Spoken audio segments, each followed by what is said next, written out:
घरामध्ये भाजीला काही नसेल तर उन्हाळी वाळवणातले हे सांडग्यांची चमचमीत रस्सा भाजी तुम्ही एकदा नक्की करून बघा।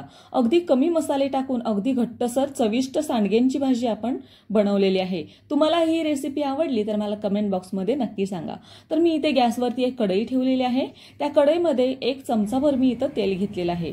त्या तेलामध्ये आपण हे सांडगे आहेत ते भाजून घेणार आहोत। सांडगे मी अगदी कडकडीत उन्हामध्ये 2 दिवस सुकवलेले आहेत। तुम्हाला जर ही सांडग्यांची रेसिपी बघायची असेल तर लिंक मी डिस्क्रिप्शन बॉक्समध्ये दिलेली आहे। अगदी चविष्ट सांडगे मिश्र डाळींचे चविष्ट सांडगे बनवण्यासाठी तुम्हाला अजिबात पूर्वतयारी करायला लागत नाही। अगदी अर्ध्या तासात या सगळ्या डाळी भिजून तयार होतात। वेळेत हे सांडगे तुम्ही तयार करू शकता। लागणारे सगळे मसाले आपण ह्याच्यामध्ये टाकलेले आहेत, त्याच्यामुळे इतर कोणताही मसाला इथे घालायची गरज नाही। त्याच्यामुळे भाजी अगदी पटकन तयार होते। तर हे सांडगे जे आहेत ते 2 ते 3 मिनिटं अगदी खरपूस वास येईपर्यंत, रंग थोडासा बदलेपर्यंत आपण छान असे भाजून घेतलेले आहेत। 2 ते 3 मिनिटं छान असे भाजून घेतल्यानंतर तुम्ही बघू शकता याचा कलरही चेंज झालेला आहे थोडासा आणि वासही खूप छान येतोय। तर हे भाजून झाल्यानंतर हे सांडगे जे आहेत ते आपण एका डिशमध्ये काढून घेऊयात। ह्याच्यामध्ये आपण इतर कोणताही मसाला जास्त घालणार नाही, त्याच्यामुळे वाटणही आपण अगदी थोडंसं बनवणार आहोत। अगदी जाडसर वाटण कुटून घेणार आहोत। मिक्सरमधून वाटण अजिबात बारीक करायचं नाही। खलबत्त्यामध्ये जाडसर असं कुटून घेतल्यानंतर त्याचा फ्लेवर हा छान लागतो, त्याच्यामुळे शक्यतो मसाले हे जाडसर असे कुटून घ्यायचे। तर मसाला बनवण्यासाठी मी इथे घेतलेले आहेत लसणीच्या पाकळ्या 5 ते 6, अर्धा इंच आलं, 1 चमचाभर किसलेलं खोबरं घेतलेलं आहे, थोडीशी कोथिंबीर घेतलेली आहे आणि हे सगळं आपण खलबत्त्यामध्ये अगदी जाडसर कुटून घेणार आहोत। तर हे मसाला बनवण्यासाठी तुम्ही इतर कोणतेही मसाले घालू नका, कारण ज्या वेळेला आपण सांडगे बनवलेले आहेत त्याच्यामध्ये आपण सगळे मसाले टाकलेले आहेत। अगदी मसालेदार आपण सांडग्यांची रेसिपी बनवलेली आहे। तर हे बघा व्यवस्थित असं जाडसर कुटून घेतलेलं आहे मी। आता कढईमध्ये अगदी ज्या कढईमध्ये आपण सांडगे भाजून घेतलेले होते त्याच कढईमध्ये मी 1 चमचाभर तेल घेतलेलं आहे, 1 बळीभर तेल घातलेलं आहे। त्याच्यामध्ये घातलेले आहे मोहरी, थोडी कढीपत्त्याची 5 ते 6 पानं, त्याच्यानंतर 1 छोटा चमचा जिरे घेतलेला आहे। हे सगळे मसाले आहेत ते आपण तेलावरती छान असा वास येईपर्यंत, तडतडेपर्यंत छान असं भाजून घेऊया। 1 ते 2 मिनिटं झाल्यानंतर ह्याच्यामध्ये आपण कांदा घालणार आहोत। एक मीडियम साईजचा कांदा बारीक चिरून घेतलेला आहे आणि तो आपण अगदी लालसर कलर येईपर्यंत गुलाबी रंगावरती छान असा परतून घेऊया। कांदा परतून झाल्यानंतर जे आपण वाटण केलं होतं ते आपण इथे घालून घेणार आहोत। सगळे मसाले आपण जे खोबरं वगैरे घेतलं होतं ते कच्चं घेतलं होतं, त्याच्यामुळे हे मसाले अगदी कांद्यावरती छान असे परतून घेऊया। तेलाचं प्रमाण मी इथे कमी घेतलेलं आहे। तेल तुम्ही तुमच्या आवडीप्रमाणे कमी जास्त करून घ्या। मी अगदी कमी तेलावरती ही भाजी बनवून दाखवणार आहे। अगदी 1 चमचाभर तेल मी इथे टाकलं होतं। तुम्ही तुमच्या आवडीप्रमाणे तेलाची क्वांटिटी जरी जास्त ठेवली तरी चालेल। त्याच्यानंतर घ्यायचं आहे लाल तिखट। लाल तिखट मी 1 चमचाभर इथं वापरलेलं आहे। त्याच्यानंतर घेतलेला आहे हळद 1 चमचा, छोटा 1 चमचा घेतलेला आहे। त्याच्यानंतर कलर येण्यासाठी लाल काश्मीरी मिरची पावडर मी इथे 1 छोटा चमचा एवढं वापरलेलं आहे। त्याच्यानंतर घेतलेलं आहे मीठ पण मी 1 छोटा चमचा एवढं घेतलेलं आहे।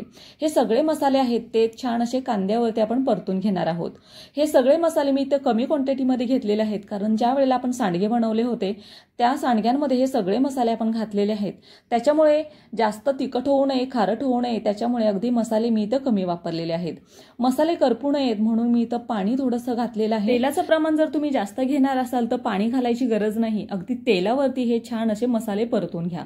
मसाले परतून झाल्यानंतर इथे आपण घालणार आहोत सांडगे पण आपण ह्या मसाल्यांमध्ये 1 ते 2 मिनिटं छान असे परतून घेणार आहोत। उन्हाळी वाळवणातला हा पदार्थ आहे आणि ज्या वेळेला आपल्या घरामध्ये भाजीला काही नसतं त्यावेळेला आपण हा अगदी झटपट रेसिपी आपण ही करू शकतो, डिश बनवू शकतो।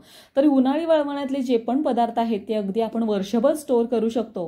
पावसामध्ये आपल्याला शक्यतो बाहेर पडायला जमत नाही किंवा जास्त पावसामध्ये आपल्याला भाज्या व्यवस्थित भेटत नाहीत, त्यावेळेला अगदी हे पदार्थ आहेत जे उन्हाळी वाळवणातले आपण स्टोर करून ठेवलेले आहेत ते अगदी उपयोगाला येतात। तर हे सगळे मसाले आपण हे सांडग्यांमध्ये भाजून घेतलेले आहेत, परतून घेतलेले आहेत आणि हे सगळे परतून झाल्यानंतर मी इथे शेंगदाण्याचं कूट घातलेलं आहे 1 चमचा, त्याच्यामुळे आपले हे जे भाजी आहे ती छान अशी मिळून येते। तर हे व्यवस्थित असे 1 ते 2 मिनिटं परतून झाल्यानंतर इथे आपल्याला घालायचं आहे गरम पाणी। शक्यतो गरम पाण्याचाच वापर करा, कारण गरम पाणी घातलं की सांडग्यांची जी भाजी आहे ती पटकन तयार होते। तर पाणी इथं मी थोडंसं जास्त घालणार आहे, कारण सांडगे शिजण्यासाठी थोडासा जास्त वेळ लागतो। तर हे बघा मी इथं अगदी जी भाजी बनवणार आहे ती घट्टसर भाजी बनवणार आहे. जास्त पातळ भाजी बनवू नका, कारण जास्त पातळ भाजी बनवली तर त्याची चवही वेगळी लागते. कमी तेलावरती आणि कमी मसाले टाकून आपण सांडग्यांची चमचमीत रस्सा भाजी बनवलेली आहे. तर ही चमचमीत रस्सा भाजी तुम्ही अगदी टिफिनलाही देऊ शकता. एक 10 ते 15 मिनिटं झालेली आहेत आणि 10 ते 15 मिनिटानंतर छान असे सांडगे शिजलेले आहेत आणि सांडगे शिजले की भाजी अगदी घट्टसर तयार होते. तर हे बघा, मस्त असा कलरही आलेला आहे आणि ह्या भाजीवरती आपण कोथिंबीर अगदी बारीक चिरून टाकायची. कोथिंबीर टाकली की भाजीला चवही खूप छान येते आणि भाजीचा वासही खूप छान येतो. तर मस्त अशी कोथिंबीर टाकल्यानंतर 1 ते 2 मिनिटं छान अशी आपण हलवून घेऊया. तर तयार आहे आपली सांडग्यांची रस्सा भाजी. तर ही रस्सा भाजी तुम्हाला बनवण्यासाठी अगदी कमी साहित्य लागतं आणि कमी वेळेत तयार होते. तर ही तुम्हाला रस्सा भाजी कशी वाटली मला कमेंट बॉक्समध्ये नक्की सांगा. व्हिडिओ कोणत्या शहरातून बघताय तेही सांगा. तुम्हाला जर रेसिपी आवडली तर चॅनलला सबस्क्राईब करायला मात्र विसरू नका.